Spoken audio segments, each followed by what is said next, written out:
Welcome to CBC Windsor News at 6. I'm Meg Roberts. Thanks so much for spending part of your evening with us tonight. A Windsor police officer has been charged with assault. We have more details tonight. Plus, police officers are testifying this week in the Nathaniel Veltman trial, the man accused of killing a Muslim family in London. We also share with you how loved ones are coping. And a local family is trying to win $50,000 in a competition to lower their household carbon emissions. We begin tonight with some breaking news in the last few hours.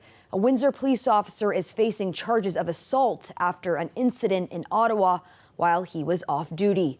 Sergeant Delaire Ball has been charged by the Ottawa Police Service. He's facing 2 counts of assault and 1 count of assault causing bodily harm.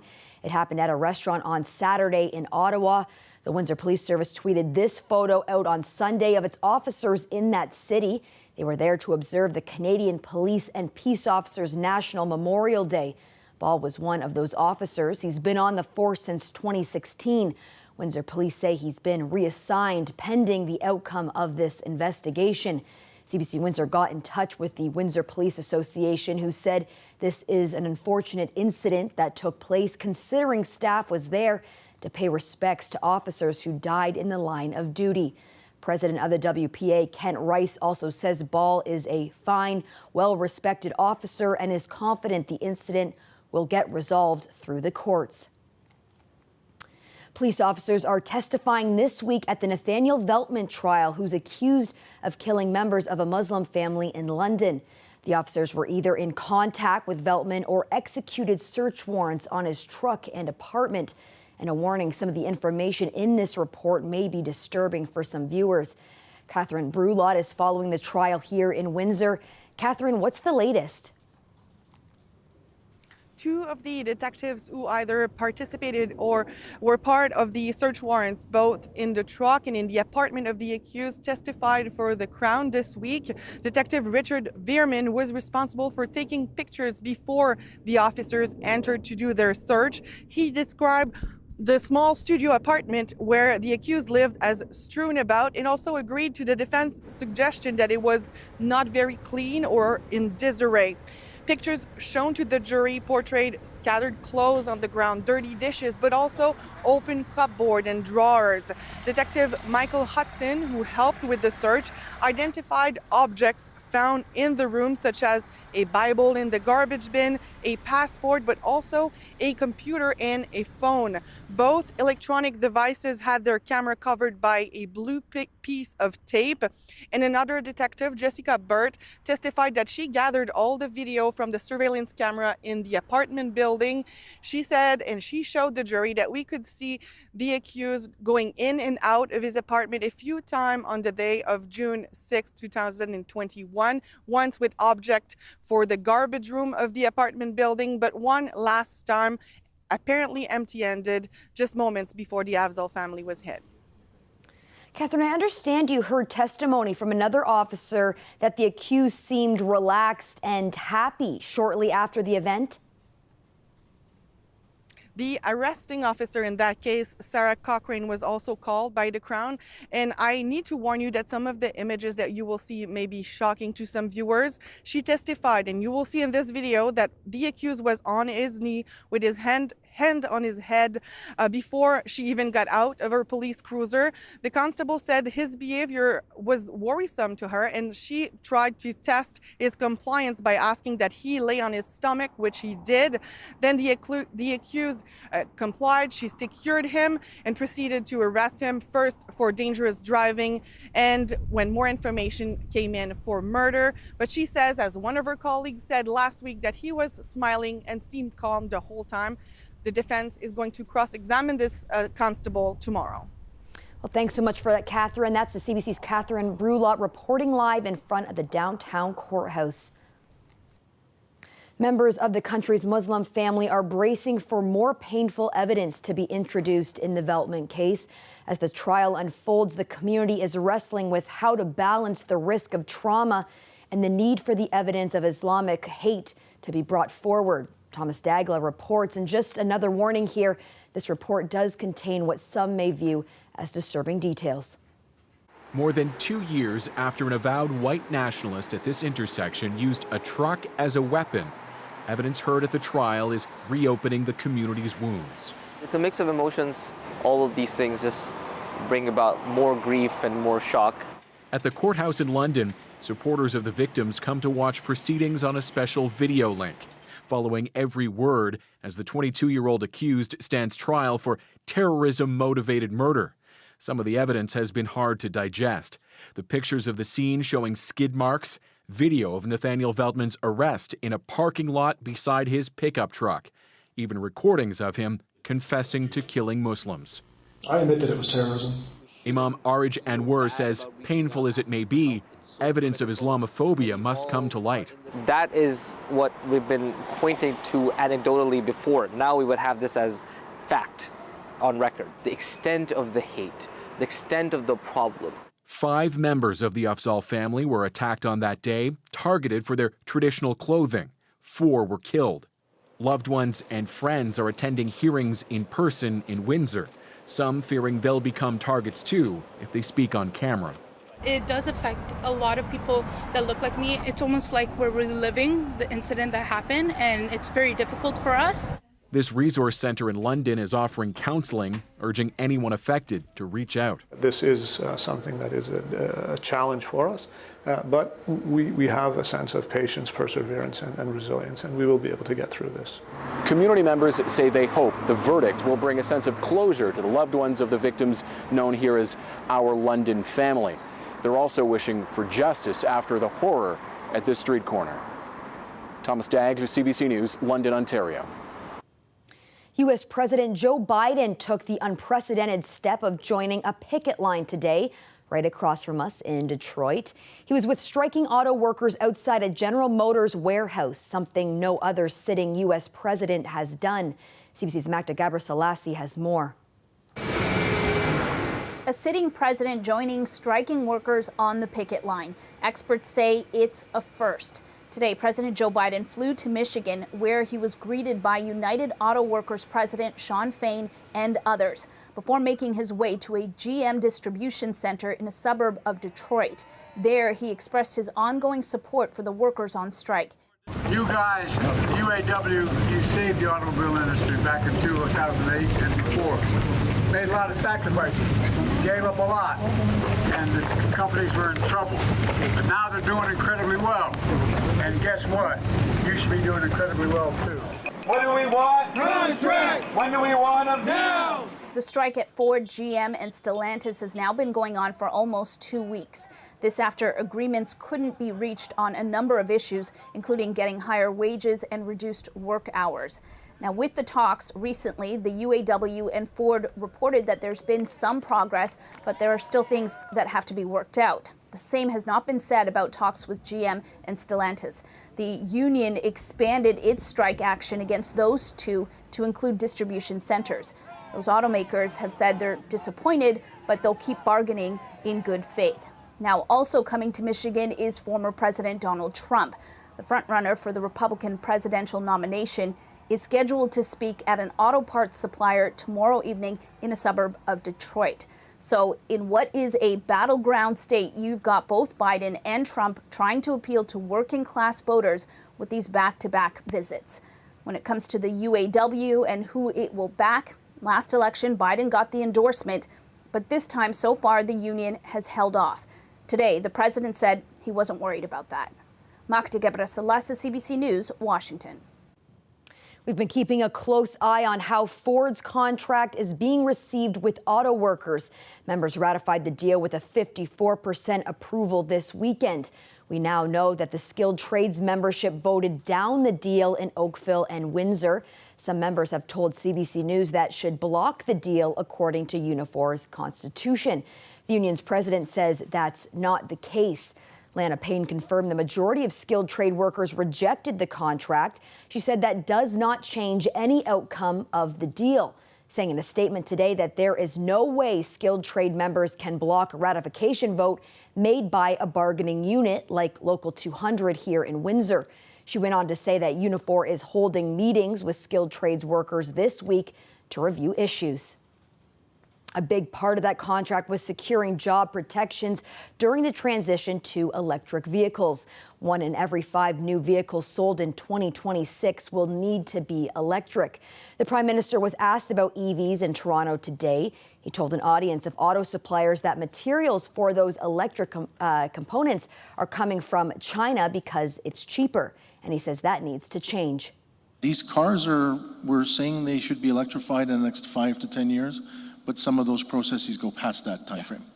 Well, I mean, first of all, one of the reasons why we have been, or over the past decades, there's been a lot of offshoring, is because cost it's so much cheaper to get lithium processed in China, extracted and processed in China than anywhere else right now. And that will remain for the foreseeable future. But people are starting to understand that pure lowest cost production is not all it cracked up to be.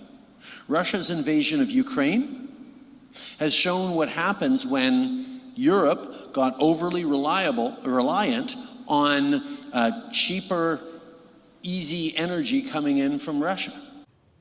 The Speaker of the House of Commons, Anthony Rota, has announced his resignation from the post. I reiterate my profound regret for my error in recognizing an individual in the House during the joint address to Parliament of President Zelensky. That public recognition has caused pain to individuals and communities, including the Jewish community in Canada and around the world, in addition to survivors of Nazi atrocities in Poland, among other nations. I accept full responsibility for my actions. My resignation is effective at the end of the sitting day tomorrow, Wednesday, September 27th, to allow preparations for the election of a new speaker. Until that time, the deputy speakers will chair the House proceedings. Thank you. Merci. On Friday, during the visit by the Ukrainian president, Rota introduced a Ukrainian Second World War veteran. The 98-year-old had fought with a Nazi unit. MPs rose twice to give the man a standing ovation. Rota apologized for introducing him and resigned earlier today. He's been speaker since 2019. One Ukrainian Canadian activist here in Windsor says Rota made the right decision by stepping down, but she feels the controversy has cast a shadow on President Zelensky's visit to Canada last week. She worries how it has affected the worldview of both Canada and Ukraine. I think it was an abhorrent mistake on the Speaker of the House, Mr. Rota. He should have investigated the actual position that Mr. Hunka had. Ukrainians are not proud of those that did take this route. The Russians took this and flew with it because they said, look at Canada. They allow a Nazi collaborator into their midst. All it takes is Russia to grab onto something like this and then blow it out of context. President Zelensky has been going throughout the world trying to garner support for the Ukrainian war cause, and this is overshadowing everything. A Windsor family is trying to reduce carbon emissions from their daily lives, and they may win $50,000 for doing so. I stopped in at their South Walkerville home to talk about the competition and get some tips for others to decarbonize their homes as well. Crystal Waddell and Luke Shanklin live a pretty environmentally friendly lifestyle, growing lots of their own produce and getting around solely by bike. But the family is hoping to shave even more carbon emissions from their daily lives in order to win a $50,000 competition. We have 2 young children, and we really wanted them to be inspired a little bit more. We're always trying to instill those practices with them. They're one of 8 families across the country entered in a competition sponsored by Canadian Geographic. It's designed to encourage Canadians to reduce their household emissions as they compete in 6 themed challenges. At one of the organic farms just outside of the city. One of the biggest challenges will be making their 1945 South Walkerville home more efficient. That's the very old furnace that we have. We're going to be upgrading this with a heat pump system, which is way more efficient. And there's even more work to be done upstairs. The air exchanges in the house 12 times in an hour, about 6 times more than the average home. And there was air coming out everywhere up here, all along the edges and all that. So it's an old, ugly ceiling anyways. We'll pull it down, seal it up properly, and then put a nice new ceiling in and have a nice new upstairs. There's also some creative elements of decarbonizing their home. Putting in a green roof to extend the lifespan by an extra 15 years. And it's a low cost method to do that. Great for, like drainage and everything else, but it's going to look beautiful from where I sit at my office looking out the window. I'm really excited for it. They've been documenting the journey and offering tips to others who also want to reduce their carbon footprint. Infrastructure is not there. It's hard to change habits and patterns and things like that, but you want to do it. So find the things that motivate you. Whether it's money or inspiring other people or having just a nicer, prettier house because you're doing the work anyways. There's lots of very, very good reasons to put the work in. Toronto police have arrested a person wanted for first-degree murder in Windsor. Prince Charles was initially arrested back in 2021, but police allege he removed his ankle monitoring device. Police say they responded to a call for a wanted person in Toronto on September 5th. Charles was scheduled to appear in court in Toronto yesterday. Well, the first Black female newspaper publisher in North America is being recognized internationally. Marianne Shadd lived in Windsor and Chatham back in the 1850s. The CBC's TJ Deer has more on her legacy. Marianne Shadd Carey was the publisher of the Provincial Freeman, Canada's first anti-slavery newspaper. Her accomplishments have now been recognized by UNESCO and will be added to what's called the Canada Memory of their Memory of the World Register. A descendant of hers is pleased her archives will now be recognized. It's about time that this happened. She was an important figure, and they should be preserved in the UNESCO Canadian Commission of UNESCO files. The register is a list of the most significant examples of documentary heritage around the world. We saw that this archive had a lot of very significant records documenting Marianne Shadd Carey's experiences as a freed Black woman in Canada West at the time, which is now contemporary Ontario. It's not just UNESCO that's honoring Shadd Carey. A statue of her was unveiled in downtown Windsor last year. It's one of the ways the local community is honoring the pioneer journalist. There's a lot of collaboration with different organizations around the city to commemorate the words of Marianne Shadd Carey and her legacy. UNESCO's designation adds prestige and pressure to keep collections like these safe from destruction and provide more public access to them. TJ Deer, CBC News, Windsor. Well, a bit doomy and gloomy out there today to start off our week, but the weather should be improving as the weekend approaches. We have your full weather forecast coming up.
Time now for a look at our weather forecast. CBC's Victor Paulo has that for us tonight.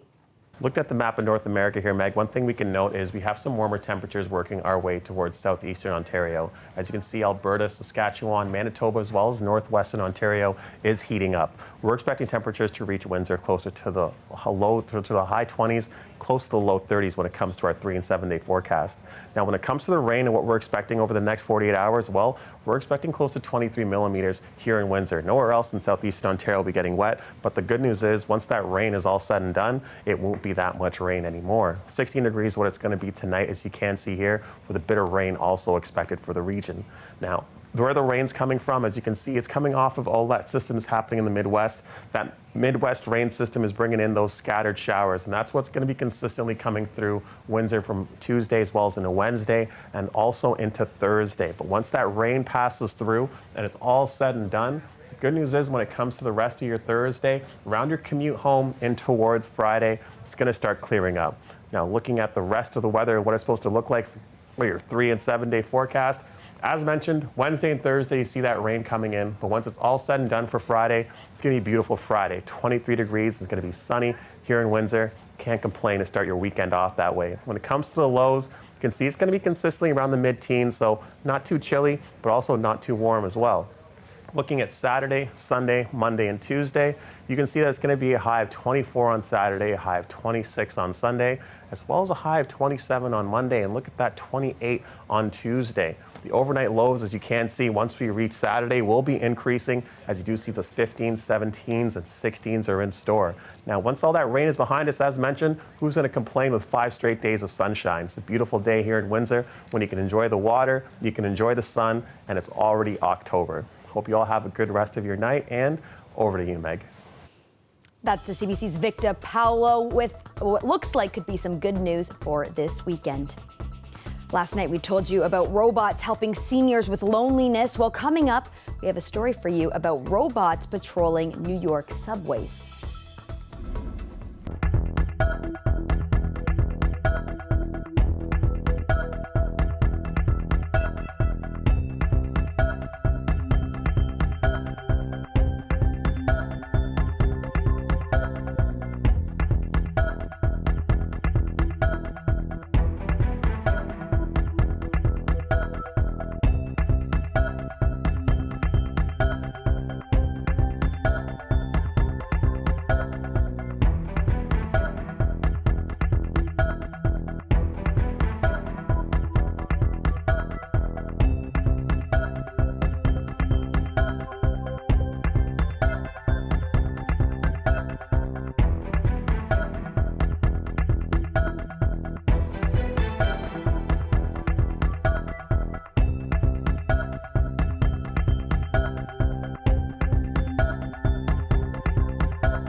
Food Banks Canada has released its first ever poverty report card. It says nearly half of Canadians feel financially worse off than last year, and about 7 million people are living with food insecurity. Kayla Hounsell reports. Food banks are busier than ever, some even turning people away. I see lots of people going there. You know, sometimes you think some people might need it more than you do, so you don't bother. Kathy Evans lives just down the street from a food bank in Nova Scotia's largest public housing community. She's not surprised to hear the province got a failing grade on a new poverty report card. It's really hard, you know, to try to get enough food to eat. Quite frankly, it's a crisis situation across the country. Food Banks Canada has compiled a new report comparing how various levels of government are doing when it comes to combating poverty. The majority, including the federal government, received a grade in the D range. Nova Scotia was the only province to receive an F. The provincial government declined to talk about it, but acknowledged there's work to be done. We want the government to be sitting in the driver's seat to mitigate this crisis, and they're watching from the sidelines right now. Quebec came out on top with an overall grade of B-, which the report says is partially because it was the first province to enact a poverty reduction strategy in 2002, and it has renewed that strategy every 5 years. They were the first to introduce affordable childcare programs, for example, and we're seeing that have an impact on their rates of poverty, their rates of food insecurity. It's a really positive message for other provinces. The report points to a few causes exacerbating poverty rates overall: the COVID-19 pandemic, Russia's invasion of Ukraine, inflation, and the affordable housing crisis. Our rent, well, it's going up in October 1st. We're paying $828 and it's going up to $890. So it's a big jump. In the meantime, she's making tough choices, like eating less fruits and vegetables. Kayla Hounsell, CBC News, Halifax. A new high-tech transit cop is on patrol in New York subway stations. Meet K5. The heavy-duty robot is the latest tool being used by the NYPD to help fight crime. It's being tested out for the next 2 months in subway stations. It's a 360-degree camera on wheels that features a button to push should someone need assistance. Officials say it's expected to save the city money after it spent millions last year on extra patrols. Well, that's it for CBC Windsor News. Don't forget, for news anytime, you can go to our website at cbc.ca/Windsor. You can also download the CBC News app for stories that matter most to you. Don't forget to watch The National tonight at 9 on CBC News Network, 10 p.m. on the CBC News app, CBC TV, and streaming. Thanks so much for tuning in. Looking forward to seeing you back here tomorrow night.